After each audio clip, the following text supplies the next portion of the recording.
Hey yo, salute to all my subscribers and a special shout out to everybody else passing through. YouTube, what's good? Alright, so I'm noticing I come across a lot of videos on YouTube in the past about week or so.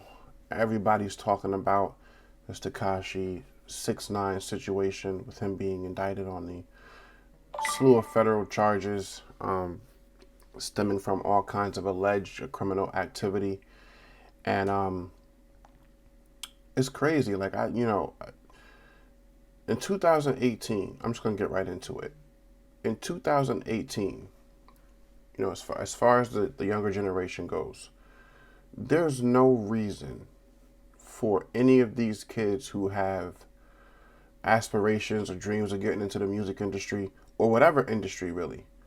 Whether you do music, whether you are an aspiring comedian, with all the platforms available right now online, with YouTube, Patreon, and Instagram, and all the other various platforms for people to get out there, put their talent out, make a name for themselves. There's no reason why Tekashi should have ended up in this situation. I'm from an era when a lot of hip hop artists came from the streets first, and a lot of the activities they were involved in, they used those ties, those activities to acquire the finances they needed. And then when they got into a position to get into the industry, the majority of them, and more importantly, the ones who was able to become successful, left that shit alone. You can't play both sides. See, this is the thing that people don't realize about rap and hip hop. What makes rap real, what makes the hip hop artists I grew up listening to, what made them real, what made them respectable, wasn't the fact that they was in the streets doing the shit that they was rapping about doing after they got into the industry. They may have come from that environment. So the things that they were talking about, they were referencing real situations. They were referencing their real life that they had lived up to the point where they, knew and understood that it was time to get out and do things a different way. And even back then, it was a little bit different.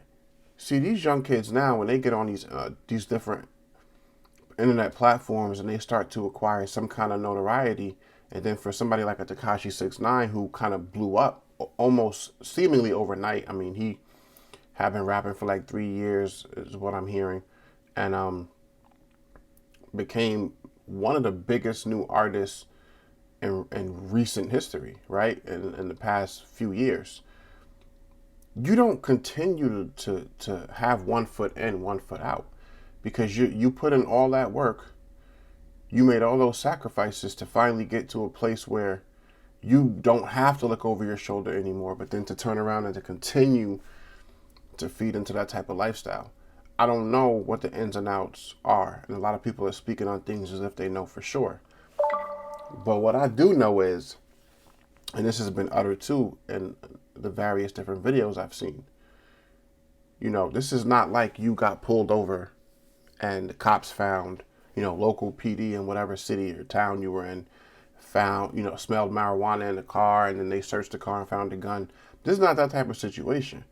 When you're dealing with federal charges, when you're dealing with the FBI, when you're dealing with the DEA, when you're dealing with Homeland Security and all of these different alphabet agencies that so many of these rappers rap about and talk about fearing, when they're watching you, when they've got warrants and wiretaps and they're listening to phone conversations and they're taking video and picture surveillance of you, by the time they say, okay, it's time to come with us, nigga, they already got their case. Is pretty much a wrap. It's all wrapped up. So for all intents and purposes, and we just seen this happen with Bobby Shmurda, and more recently we seen it happen with AR Ab, and they're currently going through it now. And essentially, it seems like they're facing the same types of charges that now Tekashi69 is being charged with. These are all federal charges. These are not charges that are easy to beat. These are not charges that you just, you get a fairly decent priced attorney and you beat these charges. These are not state charges. Federal charges is a whole different thing. And I was listening to Charlemagne and um, Andrew Schultz on Brilliant Idiots podcast talking about it, and they were talking about the different racketeering laws, and Andrew was asking the question, when do the feds get involved? And I think they get involved once you start getting too big. That's not really how it works. For federal charges to apply, and I don't know the ins and outs of the charges that are billed for this indictment, but what I do know is it's not about, oh, now you're popping, now you're famous, so we feel like you're doing too much. However much of a part that plays, that's not how it works. Usually the difference between local and state charges and federal charges, it's about jurisdiction. So like you have certain situations, and I wanted to speak on this because I wanted to clear it up, because I was listening to it and I was like, yo, it's not that that I really care much about the fact that I feel like they were putting wrong information out. They legitimately didn't know, and they were just talking back and forth, and that's cool. But for people who don't understand, or people who get it twisted, and I'm not a legal expert by no means, but like depending on what your crime is, that's part of what determines what law enforcement agency essentially is going to handle that case, or those charges. Like, for example, if you rob a bank, well, part of bank money and up to a certain amount of anybody's money who has a bank account is insured by the FDIC, which is the federal government. And so because bank money is insured by the federal government, any kind of bank robbery or anything of that nature falls under federal jurisdiction. So you're dealing with the FBI in those cases. If there's a kidnapping case, where children are kidnapped, more often than not in those cases, automatically the FBI gets called in, because when it's pertaining to kidnapping, it falls under the jurisdiction of the FBI. If there's an issue or an incident at a government building, don't necessarily have to be a bomb or anything like that. It could be a hostage situation. If it's a local building or just a regular business, that's local PD. But if it's a federal building, the FBI gets called in, because that's now under federal jurisdiction. A lot of times when you look at these types of federal charges, so you look at racketeering, right? Racketeering is merely, anybody can be charged with racketeering. That racketeering is something that the government came up with as a way to finally try and bring down the mob, because they were too powerful and there were really no laws on the books to really catch any of them with any real time, because a lot of the shit that was going on, the bodies were hidden from the murders that were happening and the hits that were being put out, and you couldn't catch those guys red-handed for the most part. Not the bosses, not the people who were higher up. So they came out with racketeering as a way to get a hold of anybody who is taking money, whether that money is legally obtained, illegally obtained. But anytime you're taking funds and you're financing an organization involved in criminal activity, at that point, it can become racketeering. At the very least, conspiracy.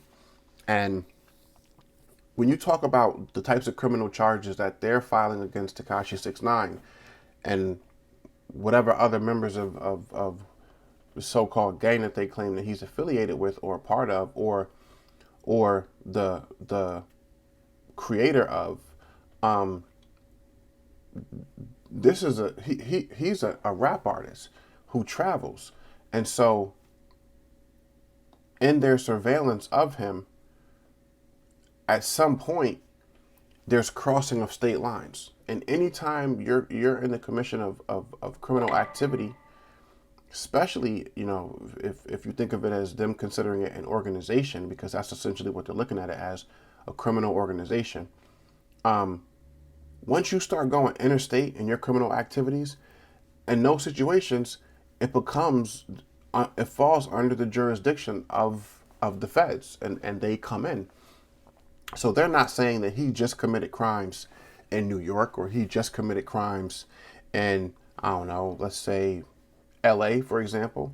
But if their surveillance of him And if their investigation leads them to believe that, you know, he committed crimes in New York and then traveled to Las Vegas and committed crimes and then traveled to, I don't know, Chicago and was committing crimes, that's interstate criminal activity. That falls under federal jurisdiction. It's not a single, there are certain cases in which each of those states would have their own charges filed. But when you start to get to the point where the things that they're alleging, and then once you include the racketeering, those are typically the situations in which they become federal cases. Plus, certain types of gun charges, like the gun charge that he has, which is, I guess, discharging a firearm while in the commission of a felony. There's certain time attached to those types of things. Again, the federal, those federal agencies can be brought in to take over those cases. And what people don't realize, people like that who do shit like that, I don't know why they don't, because it's talked about every time something like this happens.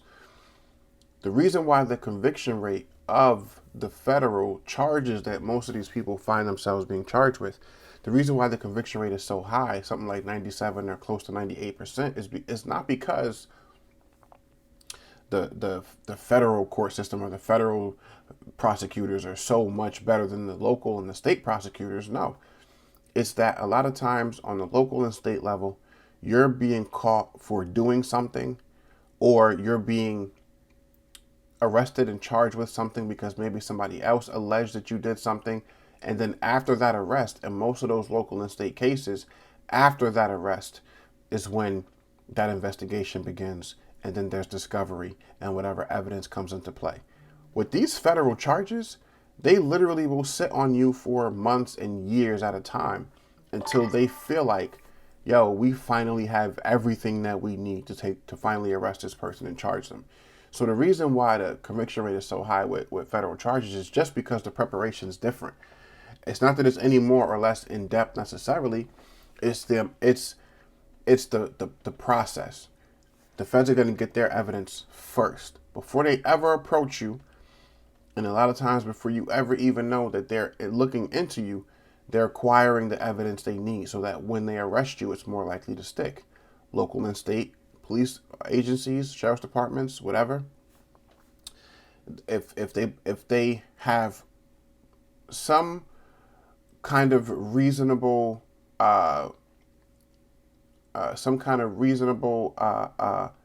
expectation of belief that you're doing something, or that you did something, or that you were alleged to have done something, or if they find something illegal on you while conducting some other kind of police interaction with you, they're just going to arrest you and then find out what they got to find out from them. So essentially, local and state law enforcement agencies will arrest you and then let the prosecutors and all that, all the people on that side do the work from there.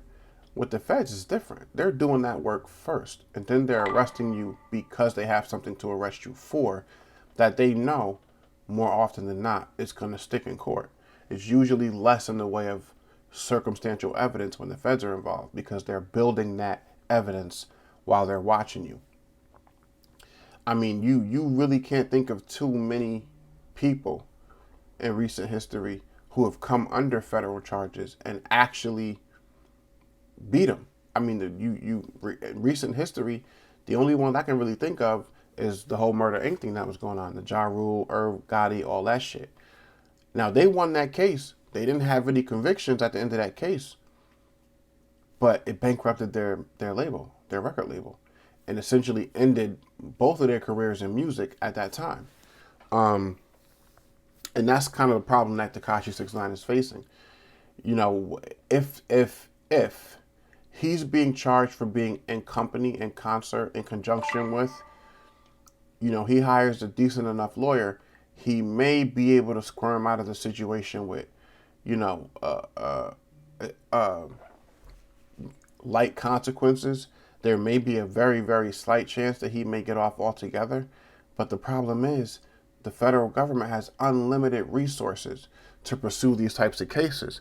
The only reason why the whole Murder Inc. shit was able to be dragged out and ultimately won was because they had the resources, however they acquired those resources, to fight that case. But it didn't happen overnight. It takes a long time to fight those cases when it's against the feds. And a lot of times people will lose or take the plea because they don't have the resources, they don't have the finances to continue to go to court and battle that out. You know how much for an attorney it is to fight those federal charges? It's not a little bit. And they're saying they already seized whatever it was, 1.7 million from Tekashi. Probably don't have shit left. Probably don't have shit else left. So even if he did, bail was denied. Now he's being held until this trial happens. So if he does have an attorney, or if arrangements are being made for him to have an attorney, more than likely what we're probably going to see happen here is, whether people are saying that he's going to be snitching or he's snitching, whether he does or not, not really going to get into that, because I don't even believe that most people have the right perception on what snitching really is. So because I know that, I don't typically get involved in the conversation. But he's probably going to end up taking some kind of a deal, because it's too big of a chance to say, I'm going to take it to trial and try and beat it. Because you lose that trial, you're doing life in prison, federal prison. And if you, because the amount of time that he's facing is ridiculous. And a lot of times they offer you these different deals to save the federal government money or to save the state money. They offer you to take a lesser plea so they can forego having to go through a whole long drawn out trial. They just want you to cop out to whatever it is. Maybe it's a lesser offense, and then send you on your fucking way. And so a lot of times when people choose to fight those cases and then they lose, now it's just going to be fucking payback when it comes time to sentencing, because you could have ended this shit a long time ago, but you chose to drag it out. So it's going to be interesting to see what happens.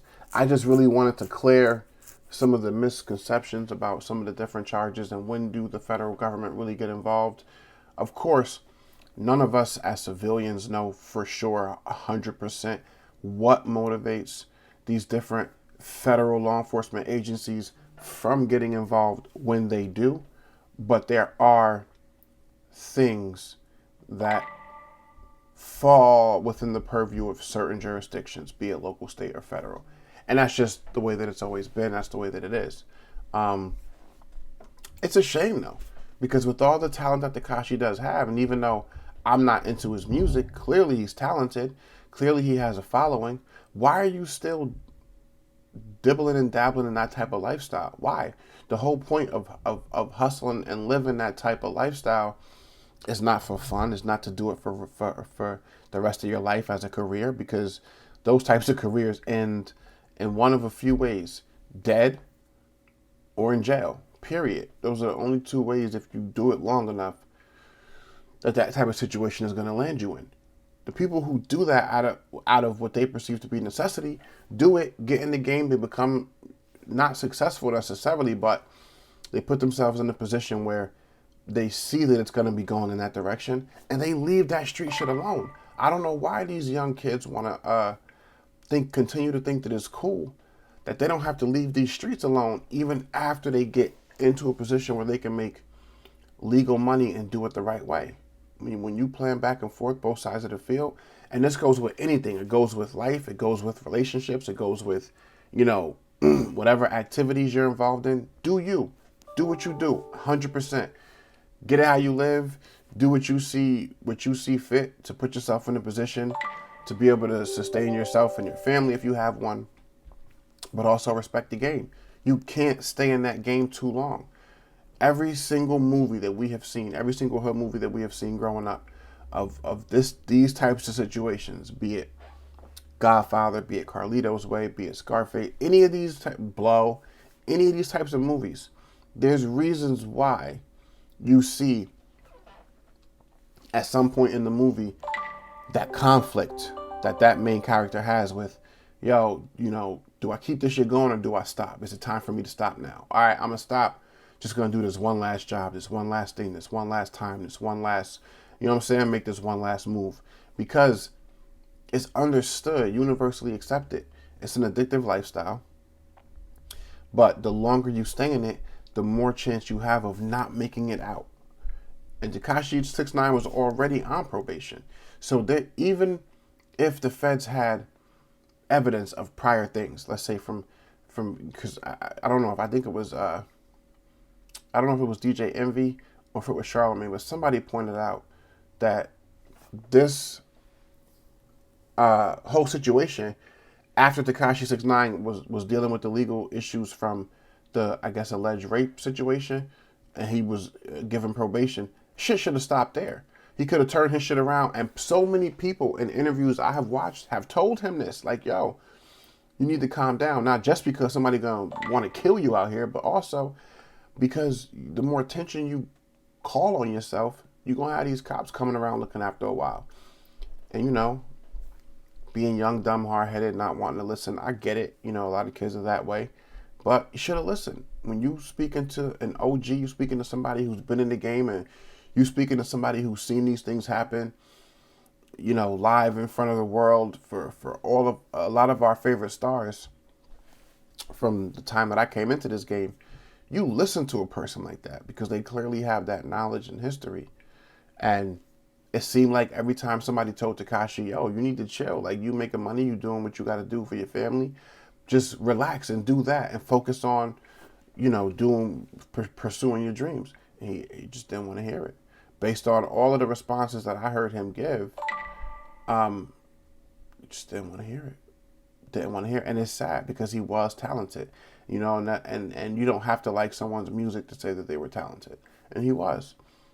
You know what I'm saying? And it just is what it is. I don't know. Anyway, I just stopped through to talk about that real quick. You know, y'all, for y'all kids that are his age, really coming up, trying to make a name for yourself, trying to get into the music industry, do whatever you do. But there's so many platforms, be it SoundCloud, Spotify, you know, there's Instagram Live, of course, there's YouTube. Find something constructive to do with your time and energy. Find a way to be creative because we all have that in some, you know, form or fashion. Even if you're right now out hustling, engaging in activities that are less than legal, your goal should be to get out and away from that. So if you're fortunate enough to end up in a situation that might not be the situation you saw for you, and as long as you're alive, there's still time, so it's always temporary until it's not. But for all of the work and the sacrifice and the risk of having to go to prison that you kids take, once you get that one entryway, once you get your foot in that door, you gotta go. You have to. You can't keep going back and forth. You know what I'm saying? You gotta either be in or you gotta be out. You can't play both sides of the field. And it just is what it is, and that's just what it is. Hopefully, you know, because this kid's so young, because he's talented, hopefully they give him another chance, you know what I'm saying, at life. Probably not. It seems like they probably want to try and throw the book at him. It is what it is. You know, I've said this on this platform before many times. We put ourselves in situations that, you know, you a lot of times, even when someone's trying to give you that guidance, that advice on how to get out, you can't see it till it's too late. If you're just passing through for the first time, I invite you to stay a while. So please like, please comment, please subscribe to this channel. Trying to make an end of the year push and get as many new subscribers as I can before 2018 finally rolls out. Yeah, man, that's it. I mean, let me know what y'all think about this whole Tekashi shit. I guess more concerned than I would be about, you know, people not getting the wrong idea. The more concerned, you know, he might be about, you know, people questioning the charges, not knowing what is or what isn't going on. It's for him to just focus on his case, focus on his attorneys, focus on doing what he got to do to try and come back home, because it's not looking good. It's not looking good. He's facing life right now. So more than likely, if he's offered some kind of a plea that seems reasonable, the attorney and the prosecutors they probably have him so scared, thinking like, yo, this is what you're facing, bro. You could cop out and get something less, and then you have a chance of going home at some point in the next however many years. And if he chooses to take them up on that kind of offer, because it's going to come. They offer everybody. People are going to think he snitched. So how'd you get out so quick? So it's a lose-lose situation. It's a lose-lose situation. And that's why if you do the crime, you got to be willing, fully willing to do the time and everything that comes with it. All right, man. I don't pretend to know everything. I just know what I know. Like, comment, and subscribe. And I'll see you on the next one. Peace and love.